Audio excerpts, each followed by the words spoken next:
వస్తారని కూడా తెలియజేస్తానండి. మంచిగా మాట్లాడడం అసలు ఫస్ట్ ఆఫ్ ఆల్ వీళ్ళకి చేత కాదండి. వీళ్ళకి ఏమైనా దమ్ము ధైర్యం ఉంటే కేంద్రం దగ్గరికి కాకుండా ఇతర దేశాల దగ్గరికి వెళ్ళి ట్రంప్ తో మాట్లాడమనండి, యుద్ధం ఆత్మని చెప్పనండి, ఆంధ్ర రాష్ట్రానికి ఎంతో కొంత మేలు చేయమని చెప్పండి. ఆంధ్ర రాష్ట్ర ప్రజలు ఇబ్బంది పడతా ఉన్నారు కదా, ఆంధ్ర రాష్ట్ర కోసం వీళ్ళు ఏదో ఒరగపడుస్తా ఉన్నామని తెలియజేస్తా ఉన్నారు కదా, ప్రజల్లో కొంచెం మాట్లాడలేకపోతా ఉన్నారేంటి వీళ్ళు? ముఖ్యంగా అప్పటికప్పుడు ప్రెస్ మీట్ పెడతారు, నరేంద్ర మోడీ గారిని ఎలా పట్టాలా నోటికొచ్చినట్టు మాట్లాడతారు. జగన్మోహన్ రెడ్డి వెంటనే ఫోన్ చేసి ఎక్కడైతే మొట్టికాయలు వేస్తాడో, ఎక్కడైతే తిట్టేస్తాడో వెంటనే మళ్ళీ ప్రెస్ మీట్ పెడతాడు, క్షమాపణ కోరతాడు. అంటే ఏంటండి వీళ్ళు? మధ్య ఉండి మాట్లాడుతా ఉన్నారా, మధ్య పోయి మాట్లాడుతా ఉన్నారా? చిప్పేమో దొబ్బిందంటారా? కొత్త చిప్పు కొనిస్తాను రమ్మనండి. పిచ్చిగా స్లోగా మాట్లాడతారు కానీ ఆరోగ్యకరంగా మాట్లాడుకుందాం. ఉదయశ్రీ గారు గౌరవం అనేది ఉండాలి. ఉదయశ్రీ గారు ఆరోగ్యకరంగా మాట్లాడుకుందాం. చెప్పడానికి వచ్చి మాట్లాడే అంటే ఏదో ఒకటి మాట్లాడాలి కాబట్టి మాట్లాడడానికి వస్తా ఉన్నారు. ఉదయశ్రీ గారు మర్యాదపూర్వకంగా మాట్లాడుకుందాం. ప్యానెల్లో ఇంకో దేశం అమెరికాకి వెళ్ళి భారతదేశం ఇబ్బందిలో ఉందని చెప్పమనండి. ఆంధ్ర రాష్ట్రం సార్ నేను చెప్పాను, మీరు ఆగండి, మాట్లాడండి. నేను చెప్పాను కదా 5 సంవత్సరాలు కేంద్రం దగ్గరికి ఎందుకు వెళ్ళారు, నరేంద్ర మోదీ గారి దగ్గరికి ఎందుకు వెళ్ళారు? ఏ ఒక్క రోజైనా ఆంధ్ర రాష్ట్రం బాబు గురించి కానివ్వండి, ఆంధ్ర రాష్ట్ర నిధుల కోసం కానీ కేంద్ర దగ్గరికి వెళ్ళారా? నరేంద్ర మోడీ గారి దగ్గరికి వెళ్ళారా? మీ కేసులు కొట్టించుకోవడం కోసం, మీరు జైలు వెళ్లకుండా ఉండడం కోసం, మీరు ఏదైతే జగన్మోహన్ రెడ్డి అనే వ్యక్తి కోర్టు చుట్టూ తిరగకుండా ఉండడం కోసం, కాళ్ళు పట్టుకుని దాక్షణాలు మెట్టు పొందడం కోసం జగన్మోహన్ రెడ్డి వెళ్ళాడు. గత 5 సంవత్సరాలు కూడా ఎప్పుడు ఢిల్లీ వెళ్ళినా అలాంటి ఆయన్ని పట్టుకొని ఈ రోజు ప్రతిపక్షం కూడా లేకుండా ఒక్కటి చెప్పండి. ఉదయశ్రీ గారు ఒక్క మాట, నా మాట వినపడుతుందా? ఒక్కసారి ఉదయశ్రీ గారు, ఉదయశ్రీ గారు నేను 2 పాయింట్లు అడగాలి. ఉదయశ్రీ గారు దయచేసి 2 ప్రశ్నలు. ఉదయశ్రీ గారు 2 ప్రశ్నలకు సమాధానం చెప్పండి. మీరు ఇందాక అన్నారు ఏదో వైసీపీ 11 సీట్లకు పడిపోయింది అన్నారు. ఇదే మీరు 23 సీట్లకు పడిపోయి ఇప్పుడు అత్యంత పెద్దగా మళ్ళీ రాలేదా? 160 పైచీలకు రాలేదా? సో ఒక్కసారి సీట్లు పడిపోయిన తర్వాత మళ్ళీ రాకూడదని లేదు, నెంబర్ 1. నెంబర్ 2, ఇప్పుడు మోడీ గారి మీద అమితమైన ప్రేమ చూపిస్తున్న మీరు గతంలో మోడీ గారిని తిట్టించోటి తిట్టకుండా తిట్టలేదా? వాళ్ళ యొక్క రాజకీయాల టైమింగ్లు బట్టి ఎవరి కాళ్ళు పార్టీలో వాళ్ళు స్టాండ్ తీసుకుంటారు. అంత మాత్రానే మీరు కోపోద్రిక్తురారైపోతే ఎట్లా చెప్పండి?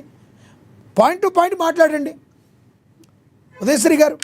అవునండి, 11 సీట్లకు పరిమితం అయ్యారు కాబట్టి 11 సీట్లకు అంటా ఉన్నాం. ఈ రోజు ఇలాగే ఏ పేరు అయితే మాట్లాడుతా ఉన్నాడో, ఏ రోజు అయితే ప్రెస్ మీట్లు పెట్టి మాట్లాడుతా ఉన్నారో, ఎక్కడికి వెళ్ళినా చంద్రబాబు నాయుడు గారి మీద దుమ్మెత్తి పోస్తా ఉన్నారో. 11 సీట్లు కాదండి, రానున్న రోజుల్లో జగన్మోహన్ రెడ్డి గారు గెలవడం కూడా చాలా కష్టం అయిందని తెలియజేస్తా ఉన్నాను. ఒక ఆడపడుచుగా కనీసం రానున్న రోజుల్లో మరలా ఎలక్షన్స్ పెడితే జగన్మోహన్ రెడ్డి గారు కూడా గెలవరండి. వీళ్ళ వల్ల, వీళ్ళు చేసే తప్పుల వల్ల, వీళ్ళు మాట్లాడే తప్పుల వల్ల ఖచ్చితంగా కట్టిన మూల్యం చెల్లించుకుంటాడు జగన్మోహన్ రెడ్డి. ఎక్కడ జైల్లో చిప్పకూడదు తినాల్సి వచ్చిద్దో అని, ఎక్కడ జైలు ఈయన తోడుగలన్నీ ఎక్కడ తోడేస్తారో అని జగన్మోహన్ రెడ్డి మళ్ళీ వచ్చి ఈ రోజు ప్రెస్ మీట్ పెట్టి మళ్ళీ క్షమాపణ చెప్తాడా? అంటే వాళ్ళు ఏం మాట్లాడతారో వాళ్ళకే తెలియదండి. 11 సీట్లకు గెలిచారు కాబట్టి 11 సీట్లు అన్నామండి.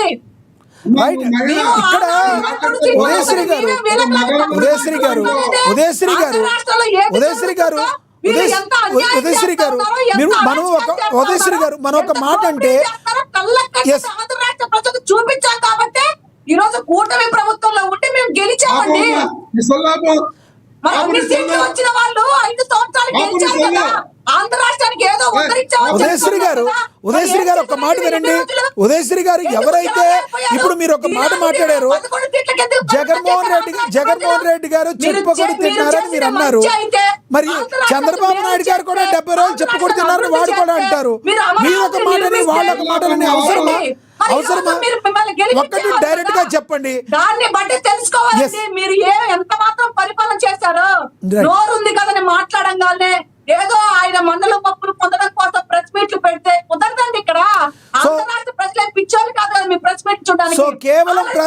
చూస్తా ఉన్నారు, ఇంకా ఎంత ఊహించుకుంటారు మీరు? రైట్, కేవలం ఇప్పుడు పేర్ని నాని గారు కేవలం ప్రెస్ మీట్లు పని పాఠాలకే పెడతారని మీరు అంటున్నారు, అంతే కదా మీరు అనేది? రైట్ ఏం చేయాలో తెలియ పెడతారండి సబ్జెక్ట్ ఉండదు ఆయన దగ్గర. రైట్. ఏదో మాట్లాడాలి కాబట్టి పెడుతున్నట్టున్నాడు ఆయన ప్రెస్ మీట్లు. రైట్, నేను మళ్ళీ మాట్లాడతాను మీతో. ఎస్, మళ్ళీ మాట్లాడతా. కొంచెం స్క్రీన్ దగ్గర కొంచెం సరిగ్గా ఉండండి, మళ్ళీ మాట్లాడతాను. మీరు దగ్గరకు వచ్చేసారు స్క్రీన్కి, కొంచెం వెనక్కి కూర్చోండి, బాగా కనబడతారు.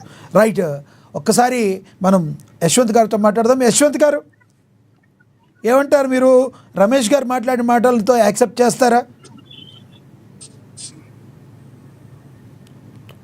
యశ్వంత్ గారు, నా వాయిస్ వినపడుతుందా? ఎస్, మాట్లాడు. Sir okay. ఎస్, మాట్లాడు. యాక్చువల్లీ ఆయన నాకు రీసౌండ్ వల్ల సౌండ్ అర్థం కాలేదు, కానీ నేనైతే ఒకటి చెప్తున్నాను. ఎవరికైతే వైసీపీ వాళ్ళు ఉన్నారో, జనసేన గురించి, జనసేన కార్యకర్తల గురించి బాధపడుతూ ప్రశ్నలు పెడుతున్న నాయకులు కానీ కార్యకర్తలు కానీ ఉన్నారు, వాళ్ళందరికీ 2 అడ్వైసులు ఇస్తాను. అయితే మీ పార్టీ తరపు నుంచి ప్రజల సంక్షేమాల కోసం, ప్రజల ప్రయోజనాల కోసం ప్రెస్ మీట్ పెట్టి ప్రశ్నించడం తప్పలేదు. లేదు మేము అలా చెయ్యము, మేము టీడీపీ కోసం, జనసేన వాళ్ళ కోసం, లేదా వీళ్ళిద్దరిని విడగొట్టడం కోసం చేయాలి అనుకుంటే మీ పార్టీని తీసేసి, మీ తండ్రిగా తీసేసి మీరు కూడా వచ్చి మాతో నిలిచి ఇదిగో వీళ్ళు బాధపడుతున్నారు అని జనసేన కండువా కప్పుకొని మా తరపు నుంచి మాట్లాడండి. నేను కూడా సంతోషపడతాం, తప్పలేదు. అంతేగాని వైసీపీ పేరులో వాళ్ళని చూస్తే బాధేస్తుంది, మాకు వాళ్ళని చూస్తే బాధేస్తుంది, అంత బాధేస్తే మీరు కూడా మాతో నిల్చుని. యశ్వంత్ గారు, మీ వాయిస్ వినపడతలేదంట. ఇయర్ పాడ్స్ అంటే డిస్కనెక్ట్ చేసి అంటే మాట్లాడండి. ఇయర్ పాడ్స్, మీ వాయిస్ వినపడతలేదంట రమేష్ గారికి. ఎస్ ఎస్, ఇయర్ పాడ్స్ అంటే డిస్కనెక్ట్ చేయండి. అక్కడ సిగ్నల్ తక్కువ ఉంటుంది మీ దగ్గర, మేబీ డిస్కనెక్ట్ చేసి మాట్లాడి. ఈలోపు పవన్ కళ్యాణ్ గారు బయట ఒకటి ప్లే అవుతుంది, చూద్దాం. ఎస్, పవన్ కళ్యాణ్ గారు బయట ప్లే అవుతుంది, మీరు మాట్లాడదురు గారు. మీరు ఇయర్ పాడ్ తీసేయండి యశ్వంత్ గారు. Sir okay sir. రైట్, మాట్లాడండి యశ్వంత్ గారు. మాట్లాడండి యశ్వంత్ గారు. వాయిస్, మీ వాయిస్ వినిపించింది సార్. మాట్లాడండి యశ్వంత్ గారు, మాట్లాడండి. క్లియర్ గా ఉంది, మాట్లాడండి సార్. మళ్ళీ కనెక్ట్ అవుతా, ఒక్క నిమిషం. రైట్, మీరు మాట్లాడండి. రమేష్ గారు చెప్పండి సార్. ఇప్పుడు టీడీపీ సెక్రటరీ ఒక్క నిమిషం. ఇప్పుడు పవన్ కళ్యాణ్ గారు బయట ప్లే అవుతుంది, చూద్దాం. మీరు మాట్లాడదురు కానీ పవన్ కళ్యాణ్ గారు బయట ప్లే చేయండి.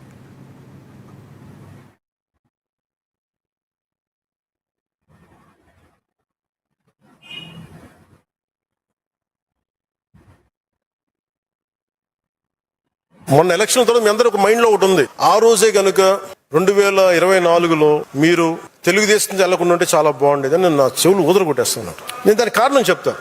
అంటే నేను చాలా ఆలోచించి తీసుకున్న నిర్ణయం. 2019లో వెళ్ళాం. వాటి అన్నిటితో పాటు నాకు ఆ రోజు చాయిస్ ఉండింది ఒంటరికి వెళ్ళడానికి. ఎందుకంటే దానికి ముందే మనం మచిలీపట్నం చేసాం, 10 లక్షల మంది వచ్చారు జనం. ఒక కష్టపడి పని ఆయనతో నాకు ఆయన కొన్ని అంశాలను నేను కొన్ని విభేదించి ఉండొచ్చు, కొన్ని అంశాలతోటి నేను కూర్చోబెట్టి మాట్లాడతాను ఈ రోజుకి.